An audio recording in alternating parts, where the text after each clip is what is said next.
آخر یہ اسلامی تحریک جو ہم کہتے ہیں کہ ضروری ہے، تو کیوں ضروری؟ اس لیے کہ جسٹیفیکیشن، جواز بڑا اہم ہے۔ یہ جسٹیفیکیشن اور جواز صرف اپنے لیے اہم نہیں ہے بلکہ یہ دعوت کے لیے بھی اہم ہے۔ اس لیے کہ ہم کسی چیز کو اسی وقت پیش کر سکتے ہیں، اس کے لیے دل و دماغ جیت سکتے ہیں جب لوگ یہ مطمئن ہوں کہ یہ کام ان کو کیوں کرنا ہے۔ اگر ہم قرآن مجید کے اوپر نظر ڈالیں تو اس میں وافر مقدار میں وہ وجوہ موجود ہیں جن کی بنا پر یہ کام کیا جانا چاہیے۔ مثلا ہم یہ کہہ سکتے ہیں کہ یہ دراصل اس عہد ازلی کا مظہر ہے جس میں کہ اللہ تعالیٰ نے انسانوں سے پوچھا کہ الست بربکم قالوا بلا، کیا میں تمہارا رب نہیں ہوں؟ انہوں نے کہا کہ ہاں۔ تو اللہ کو رب بنانا اور واحد رب بنانا، اگر آپ مختصر الفاظ میں کہنا چاہیں تو یہی دراصل اسلامی تحریک کا مقصد ہے۔ اور کیونکہ یہ عہد ہر انسان اپنے رب سے باندھ چکا ہے، اس لیے اس کی کوشش کرنا اس کے اوپر فرض۔ لیکن عہد ازلی ہی نہیں بلکہ اللہ کی ہدایت کا پایا جانا، اس کا وصول کرنا، اس کا امانت دار ہونا لازماً اس فرض کو عائد کرتا ہے۔ اللہ تعالیٰ نے فرمایا ہے کہ وَإِذَا أَخَذَ مِيثَاقَ الَّذِينَ أُوتُوا الْكِتَابَ لَتُبَيِّنُنَّهُ لِلنَّاسِ وَلَا تَكْتُمُونَهُ، جس کو بھی اللہ نے کتاب دی اس سے اس نے یہ میثاق لیا کہ تم اس کتاب کے اوپر شہادت دو گے، اس کو ظاہر کرو گے، اس کو چھپا کر نہیں بیٹھ جاؤ۔ اور مسلمانوں سے اس نے خاص طور پر خطاب کیا کہ وَاذْكُرُوا نِعْمَتَ اللَّهِ عَلَيْكُمْ وَمِيثَاقَكُمُ الَّذِي وَاثَقَكُمْ بِهِ إِذْ قُلْتُمْ سَمِعْنَا وَأَطَعْنَا، کہ اللہ کی نعمت کو بھی یاد کرو اور اس میثاق کو جو تم نے اللہ کے ساتھ اس نعمت کے حوالے سے کیا جب تم نے یہ کہا ہم نے سنا اور ہم نے اطاعت کی۔ آپ کہیں کہ ہم نے تو کبھی یہ بیعت، مسلمان یہ کہہ سکتا ہے عام مسلمان، ہم نے تو کبھی یہ بیعت نہیں کی اور ہم نے کبھی نہیں کہا کہ سمعنا وأطعنا، لیکن یہ بیعت تو اظہار ایمان کے اندر آپ سے آپ مضمر ہے، انہیرنٹ ہے۔ جو آدمی ایمان لایا، جس نے اللہ کی کتاب کو اللہ کی کتاب مان لیا، اس نے سمعنا وأطعنا کا میثاق کیا۔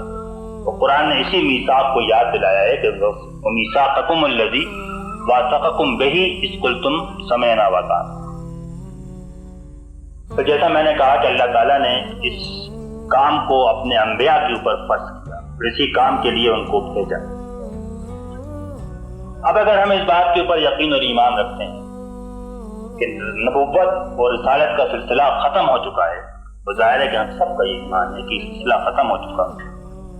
اب سوال یہ پیدا ہوتا ہے کہ سلسلہ کیوں ختم ہو گیا؟ کیا اب اس کام کی ضرورت نہیں رہی جو کام کے انبیاء اور رسول سر انجام دیا کرتے تھے؟ اگر یہ سوال پیدا ہو تو پھر یہ کہ اگر اس کی ضرورت نہیں ہے تو ظاہر ہے کہ سلسلہ ختم ہو گیا، کسی کو کچھ کرنے کی ضرورت نہیں۔ لیکن اگر اس کام کی ضرورت باقی ہے تو پھر سوال یہ پیدا ہوا کہ پھر اس کام کو کرنے کا انتظام کیا ہے؟ اور وہی انتظام ہے کہ جو اللہ تعالیٰ نے بار بار وعدے کیا ہے۔ وَكَذَلِكَ جَعَلْنَاكُمْ أُمَّةً وَسَطًا لِتَكُونُوا شُهَدَاءَ عَلَى النَّاسِ وَيَكُونَ الرَّسُولُ عَلَيْكُمْ شَهِيدًا، اور رسول نے جس طرح گواہی تمہارے اوپر دی اس طرح تمہیں گواہی سارے انسانوں کے سامنے دینا ہے۔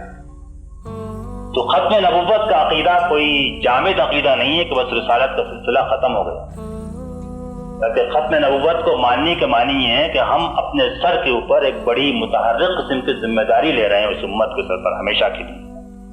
کیونکہ رسالت کا سلسلہ ختم ہو چکا، اس لیے اب رسالت کا کام اس امت کو کرنا ہے کہ جس کے پاس قرآن کی ہدایت الہی کی امانت موجود ہے، اور یہ دراصل لازمی تقاضا ہے رسالت کو ختم ہونے کے ماننے کا۔ تو یہ صرف کوئی عقلی اور فلسفی بحث نہیں، کسی فرقے سے ہماری نزاع کا مدار نہیں، بلکہ یہ دراصل ہماری پوری ذمہ داریاں متعین کرتا ہے یہ عقیدہ کہ اب نبوت کی ذمہ داری، کام کو سر انجام دینا جو ہے یہ ہمارے ذمہ ہے۔ چوتھی بات یہ ہے کہ سنت کی پیروی ہمارے لیے لازمی ہے، یہ اللہ کی محبت اور اس کے اوپر ایمان کا تقاضا ہے۔ قرآن نے خود کہا ہے کہ اگر تم اللہ سے محبت رکھتے ہو تو میرا اتباع کرو، قل ان کنتم تحبون اللہ فاتبعوا۔ سنت کیا ہے؟ یہ بھی ایک المیہ ہے کہ اب سنت کا لفظ سنتے ہی سے ہمارے ذہن میں ایک حلیہ، ایک لباس، کچھ کھانے پینے چلنے پھرنے کے آداب یہ ہمارے سامنے آ گیا، اس لیے کہ ہم عرصے سے مسلمان اسی کو سنت کے طور پہ سنتے رہے۔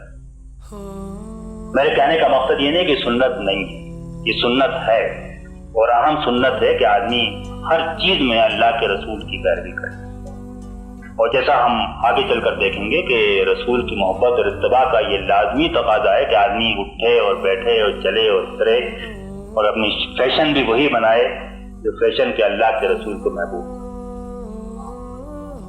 لیکن اگر حدیث کی تعریف یہ ہے کہ جو کام حضور نے کیا یا جو بات آپ نے کہی یا جو کام آپ کے سامنے کیا گیا اور بات آپ کے سامنے کہی گئی اور آپ اس کے اوپر خاموش رہے، یہ حدیث کی ٹیکنیکل تعریف ہے، اور اسی حدیث سے جو نمونہ بن کر آتا ہے وہ سنت ہے۔